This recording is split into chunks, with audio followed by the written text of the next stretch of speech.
Our U.S. Congressman Tim Walberg. Welcome back to the show. Good to be back with you. I told you before the show, dressed as Tim Walberg. I tell you, I like that tie. It's my campaign colors, but it's so dark blue that it could be Jackson High as well. So I think it works both ways. And seeing Stevensville and Northwest playing, I have to sometimes stop and think, wait a second. Stevensville is in my district now. Yeah, what are you going to do? Yeah, it goes all the way over. So. And we have one of your Niles office manager in the studio today. Yeah, my Western District representative. He's my body double over in the western part of the state now. And he's a Jackson native. I know. Raised here, went to school here, and got your signature on your picture, the autograph 15 years ago. Yeah, 15 years ago, he stopped me on the street and he asked for an autograph photo, and I just happened to be carrying them around, apparently, and I gave him one, so great to have. And it's Lee, right? Lee. Lee? Belding. Yeah. It's Lee Belding. That's him. Great to have you here, Lee. Well, we were talking before the show, raucous morning in Washington. It's been a raucous month in Washington, but there's a Senate hearing today on providing aid to Ukraine and Israel, and a whole bunch of protesters interrupted the hearing as I think our Secretary of State Anthony Blinken was speaking, and they had blood on their hands, and they were saying, stop the killing, don't send any support, any money, don't kill the people of Gaza. It's become a very contentious war worldwide as folks have taken sides, and you, as the President and the United States government, have clearly voiced your support for Israel. Yeah, and I think that's what we have to do. It's necessary. And you probably see my Israeli flag next to the American flag. We are allies. They are our most faithful ally in the Middle East. They are called by Iran, who's behind all of this. Little Satan, while America is big Satan. Iran wants us both moved off the face of the earth. Remember, and I'm sad that too often we forget the fact that Hamas started this. They bombed and committed atrocities, beheading people, little children, babies, at the beginning of this war, and war is hell, and it has to be ended. And I'm firmly committed to doing what's ever necessary to make sure that Hamas is taken off the face of the earth. Because right now, what's going on in Gaza and even the West Bank, while Palestinians are attempting to flee, to get out of the way of the bombs and rockets and gunfire, Hamas is preventing them from getting out of there. They're keeping them as human shields. And the world has to remember that Israel is only defending itself. And to go through years where they've supplied the electricity, they've supplied the water through desalinization for the Palestinian Authority, for Gaza, for the West Bank. This is the type of response they get when Hamas comes in and an unprovoked starts this war. It has to end. And I think the Senate was hearing support for Ukraine and Israel at the same time. The House has said very clearly we're going to separate them. They are two different issues, two important issues, but we should let them stand alone. And I think Israel will be the one that comes first in the House. I'll be very supportive of what we're going to do. We know what it takes to win. We have that already in place in agreements with Israel. The dollars are there to do it. We still have dollars plenty to secure our own borders. But this is an issue of making sure that Iran doesn't continue to build its foothold and ultimately take over the Middle East, which won't be good for us either.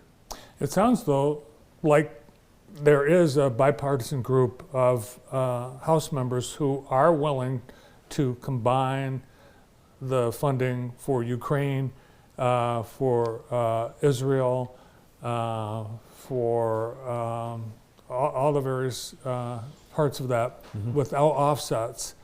in order to get the fastest solution to get funding to both Ukraine and Israel. Well, that's what Chuck Schumer says. But Chuck Schumer hasn't given us the bill yet. We will have that bill out before the end of the week ourselves. It'll be fully funded with offsets. It won't be new money. It'll be taken from other areas. So no one can say that the House has just added to the debt and deficit spending, which we can't do. That's a war that's growing in our own country that can just totally take away our ability to defend ourselves, to do the things necessary to keep freedom going, and to provide our kids, grandkids, great-grandkids a future. So we will put our bill forward, and I wouldn't bet against us getting that bill over to them first. Well, let's talk about the House. You were not a fan of the removal of Speaker Kevin McCarthy, but once he was out, you had your support behind Steve Scalise. Then you were supporting Jim Jordan. Right. Obviously, those Tom Emmer. The list goes on. And finally, Mike Johnson. But now we've got this Mike, the new Mike Johnson, yeah. Mike Johnson, very conservative, very unknown, but you've committed your full support behind him. Right, it was unanimous. This is the first unanimous vote for a speaker since John Boehner's first, back in 2011. So for him to get a majority vote, especially in the foment that went on for those 3 weeks, is pretty impressive. And I think it's because while he wasn't a household word, he's not a guy that's going out for clicks, he's not on all of the TV stations and the cable news network. He's capable of it. He was a former broadcaster himself, sat in a position very much like you, speaking on issues relating to people. He was an esteemed attorney for Alliance Defending Freedom, constitutional attorney, represented people and issues at the U.S. Supreme Court even. He's a solid guy, solid family. He's a Christian, unabashedly Christian, but he's been able to work across all of the facets of our Republican conference, but he's also well known within a Democrat conference of being a good guy that'll work towards solutions. Well, he got the support of the very far right in Congress, thus the unanimous vote. It sounds like would you consider him more conservative than you? No, I'd consider him the same as me. And when you say the far right, we're not necessarily talking of... Well, I'm talking about Matt Gaetz. Yeah, and frankly, Matt Gaetz is not one that most of us say would be the identifier for what a conservative is. And Matt started this out of a vendetta. Remember, it was 208 Democrats that joined only 8 Republicans to put the speaker out. 211 Republicans stood with the speaker because we were moving forward. We had 70% of our appropriations package already passed. We had put the largest spending reduction in the history of the United States through with the debt ceiling hike bill. We had passed the energy bill. We'd passed the Parental Rights Act bill, on, keeping our commitment. But Matt saw the opportunity when the CR was put through to take out the speaker. And this would never happen 20 years ago. I mean, in fact, party allegiance was so strong. Right. There was no wayward person like a Matt Gaetz. How does something like one guy derail the whole House for a month? Yeah, that's what's frustrating. In order for Kevin McCarthy to get the speakership, ultimately he had to agree. The final point was that it would only take one person to call for a vacating of the chair. Before that, under Pelosi and others, it's a majority of the majority, which makes sense. If a majority of the majority will do it, it's because that speaker has done something terrible. Mm-hmm. But the speaker can't do anything, really. In all reality, can't get anything done without the majority of us saying yes to it. So it really, in many cases, doesn't matter that much who the speaker is. We want a person who can be a good spokesperson, who can be a good leader, but it's still the conference, the majority conference, that moves things forward. So it's always been an unwritten rule that on procedural votes, we hang together. And then we fight it out on the actual bill itself. Well, that's changed now, and I don't think that's for the better. But we got through it. We got a good speaker. I think the people will come to respect him highly. He's very capable. He's a true conservative in the fullest definition of that term. Mm-hmm. He's not a crazy. He's not a radical. And he's enough of a hail fellow well met that I think both sides of the aisle will come to respect him. And if you heard his acceptance speech, you had to be really pleased. He could have taken a whack at the Democrat Party in several ways, because Hakeem Jeffries, their leader, whacked us pretty hard in his opening statements. But Mike restrained himself and kept the key principles about what we need to do. And he said, you know, we're going to work across the aisle. I'm the speaker for this whole house. And yes, we'll fight. And we're supposed to have those fights. But we're going to do it over policy. And so we're glad to be back at it. We passed another appropriations bill last week before we came home. We'll probably pass at least 2 appropriations bills this week and then finish up next week. And I think we'll have all of our appropriations package to the Senate on time, ready for them to work on it. Including the funding of the government. Including the funding of the government. You were in the district these last few days, and you had a town hall in Napoleon.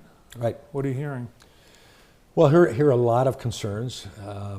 We talked about everything from the speaker's race and why that took place the way it did, to the war in Israel, to concerns about Ukraine, to spending, to the Second Amendment, and the list goes on that we addressed. And these are things on people's minds. We talked about my civil asset forfeiture bill. There are people right here in Jackson County who had their properties forfeited several years ago, probably before the state changed their civil asset forfeiture bill and patterned it after mine, because I've been working on my bill for 9 years now. What about the Second Amendment? After the bowling alley shooting in Maine, there were apparently a few people that have been strong advocates of gun freedom, ownership, against red flag, changed their position, including the House member representing that portion of Maine. Is that, in light of the most recent mass shooting, is that anything that is going to get back on the legislative agenda? Well, none of that you just mentioned would have changed what happened there, sadly. There were red flags already put up. His own family reported that he was acting erratically and that he was talking about using guns forcefully. He had been disciplined in the military. He'd gone off. He'd been put in mental health care. So if that wasn't a red flag enough to make sure that this guy, number one, had mental health counseling and care that would continue, that red flag laws would have gone in place whether Maine has a red flag or not. I question that. So again, if you look at the opposite side, if there had been people in that bowling alley that had weapons and were prepared and had taken training or taken attention to being ready for that, what might have changed there as well, as opposed to one guy being able to, at will, shoot up that bowling alley, killing 18 people, innocent people. If one person had been there, just one, and had returned fire once, I bet it might have changed a lot. Mm-hmm. All right, well, I certainly appreciate you taking time to be with us today. Did a lot of kids come to your house for trick-or-treating? No, I live out in the country. I know, people tried to find your house. And we had, some have found it and done demonstrations there, but we had one father and a daughter come last year. So we have a bag that's there and ready in case somebody comes. But it's not like when my kids were still at home and I would take them out and I'd put on a mask as well. And I'd get candy and I'd get the cookies, that homemade cookie from Mrs. Smith, the farmer's wife down the road. And always look forward to that myself. Well, we appreciate your time today. Happy Halloween. You as well. Good luck with all these challenges when you get back to D.C. But the rule of thumb is do the next right thing, and I want to do that. All right. Our Congressman, Tim Walberg. Still to